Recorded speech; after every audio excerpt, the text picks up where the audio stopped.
నువ్వు ఆత్మీయతలో మొట్టమొదట నువ్వు ఉన్న ఆత్మీయతలో ఇప్పుడుందా?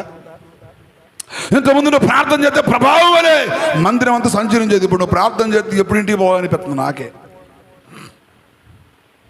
జోరేగలు తోలినట్టు ఉంది. ఎందుకు నాకు ఈ జీవితం అనిపిస్తుంది. ప్రార్థన చేస్తే ఇంతకుముందు మాట గుర్తు రాకముందు 4-5 మాటలు స్టాక్ ఉండేవి.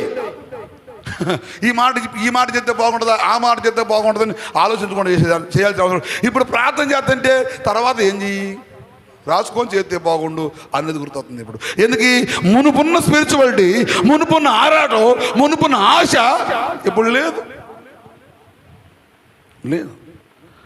ఎప్పుడైతే నువ్వు దేవుని మీద ఆధారపడతావో సర్వ సమృద్ధిని ఇవ్వగలిగిన దేవుని సహాయం నీ కుటుంబంలోకి వచ్చింది. దేవుని సహాయం నీ కుటుంబంలోకి వచ్చింది. నువ్వు నన్ను పొగుడుకుంటా, అయ్యగారు మోసే అయ్యగారు ఎంత మంచోడో, ఆయన నాకు చాలా ఇష్టం. ఎందుకు నీ ఇష్టం? ఎవడు కావాలి ఇష్టం? నేను ఆయన బాగా ప్రేమిస్తాను, గౌరవిస్తాను. నీ గౌరవం ఎవడు కావాలరా? అసలు ఏ మాటకు నువ్వు గౌరవించుకుంటున్నా? నన్ను గౌరవిస్తుంటే దట్నిజమైతే రెస్పెక్ట్ జీవితం. దేవుని గౌరవించడం అంటే ఆయన మాటని అనుసరించినవటమే. ఆయన మాటకు లోబడితే అది రెస్పెక్ట్ అంటారు. నేను దేవుని గౌరవిస్తానని నిజమేనది. నీవెందుకు ప్రార్థనకు వస్తావో నీకే తెలియదు, ఎందుకు ప్రార్థన మానేస్తావో తెలియదు. భర్త మానేయమంటే మానేయాల, తల్లి మానేయమంటే మానేయాలా.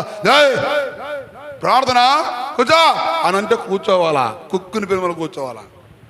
అదేమని మాట్లాడితే చట్టాలు, న్యాయాలు, ధర్మాలు, లాయర్లు, జడ్జీలు, కోర్టులు మొత్తం ఆడికే వస్తాయిక. ప్రపంచంలో ఉన్న పోలీస్ వ్యవస్థ, లాయర్ వ్యవస్థ మొత్తం అక్కడే ఉంటాయి. సాతాను అనుసరణ మొత్తం ఆడే ఉంటాను.